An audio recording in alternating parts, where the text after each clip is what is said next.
Welcome back to Tech by Pike. Today we are revisiting the Acer Predator Triton 500SE gaming laptop. This comes with the i7-11800H processor, an RTX 3070 that maxes out at 110 watts with advanced Optimus and GSync. Comes with the 2560 by 1600, 165 hertz panel at 492 nits of brightness. Comes with a 1 terabyte SSD, that is a Gen 4, and 16 gigabytes of RAM at 3200 hertz, upgradeable up to 64 gigs. There is one thing that I want to talk about really quick that I mentioned in the unboxing video that we had a couple weeks ago, and it's around this button here that's on the trackpad. I mentioned that it's probably a button to disable the trackpad while gaming, and that's not true. It's actually a fingerprint reader for easy access to Windows. So there you go. We did some benchmarking, we did some gaming. We're going to bring it all to you right now, so let's get right into it. Okay, this laptop has a 720p camera, and it's okay. It's pretty grainy. And I gotta tell you, I only have one light on, but it's really makes me look flushed out. It might be that it's over on the side here. What happens if I turn on the overhead light? Yeah. Here's what the keyboard sounds like.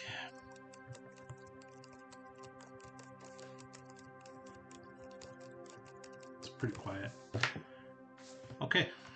Predator Sense is the proprietary application that you can go into to configure the settings of the laptop depending on what you're doing, whether it's productivity tasks or gaming.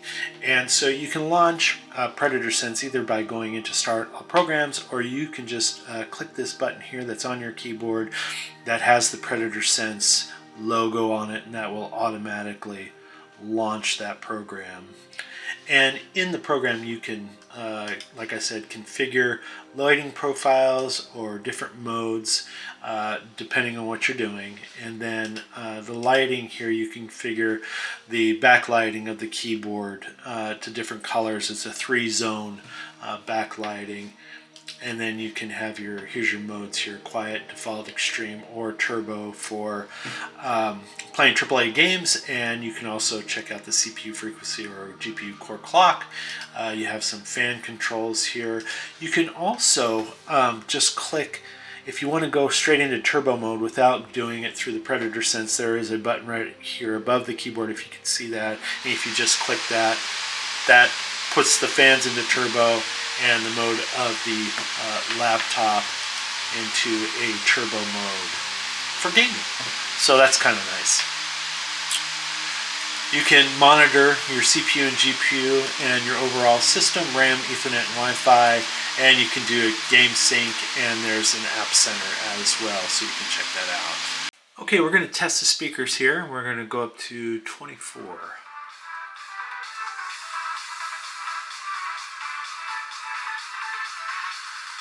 Already I can tell there's very little bass. We'll go up to 50 here.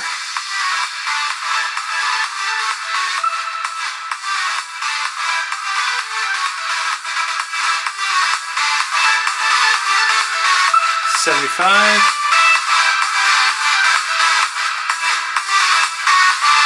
$100.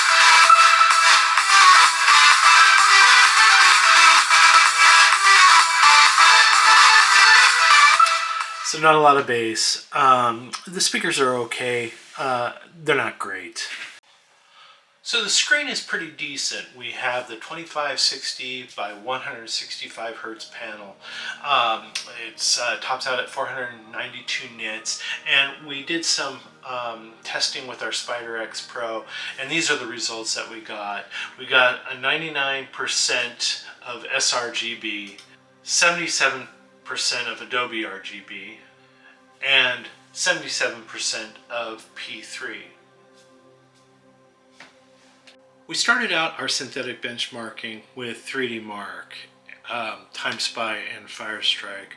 Our TimeSpy score, graphics score, was 10,040. Our CPU score was 9,506. Our overall score was 9,956, and compared to online, our score was a little bit below average for this laptop.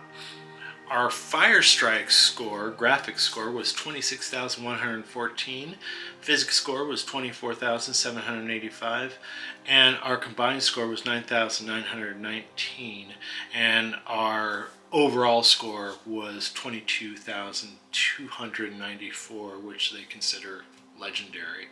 Not sure what that means, but that must be good. Our Cinebench R23 scores were CPU multi-core score was 13,180 points. Our CPU single-core score was 1,498 points.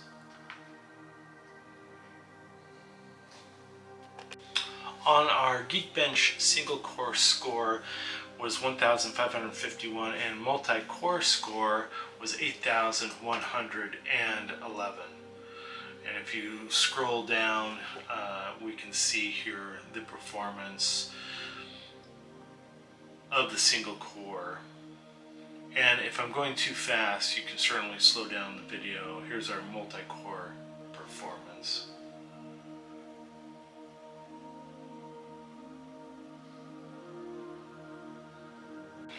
Our Geekbench 5 OpenCL score was 101,600.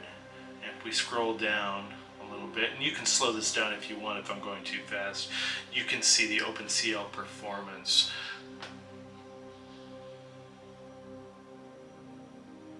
Okay, let's move on. We played a few AAA titles where the gaming settings were on high and the laptop settings were in gaming mode. We started with Star Wars Battlefront 2, where we were getting on average 82 to 85 FPS. We also played some New World, and we were getting on average on this game between 75 and 82 FPS. And lastly, we played a recent game that was just released, Battlefield 2044, and on average we were getting between 85 and 90 FPS on those high settings. So we leveraged a number of in-game benchmarking, and we started out with Shadow of the Tomb Raider, where this Acer Predator laptop got on average a max FPS of 125, average 79 FPS, and a minimum of 62. And these games were set on high, and the laptop settings were also set to high.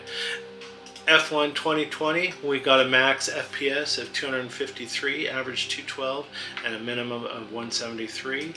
Red Dead Redemption, we got a max of 74 FPS, average 55, and minimum 42. And then lastly, Horizon Zero Dawn, we got a max of 103 FPS, average 59 FPS, and the minimum of 31. Pretty decent scores. So we are benchmarking the laptop using in-game benchmarking Red Dead Redemption, and we are testing out the fan noise.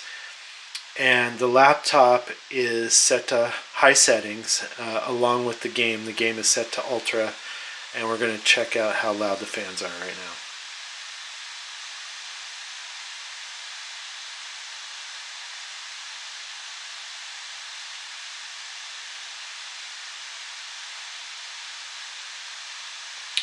Okay, so around 53.3 decibels. During our benchmarking of Red Dead Redemption, we also checked out the temperatures of the keyboard deck, and right below the screen we were getting around 40 to 42 Celsius, and then around the palm rest it was around 28 to 29 Celsius.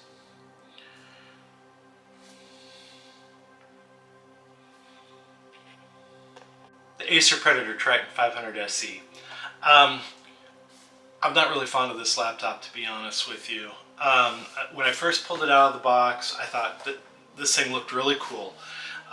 It had the different textures on the lid here, it had the different color on the hinge, and I thought, wow, that's really interesting. But then after about a week and a half, 2 weeks of working with it, I found that this portion down here is kind of like about a quarter of the lid. It's near the logo at the top.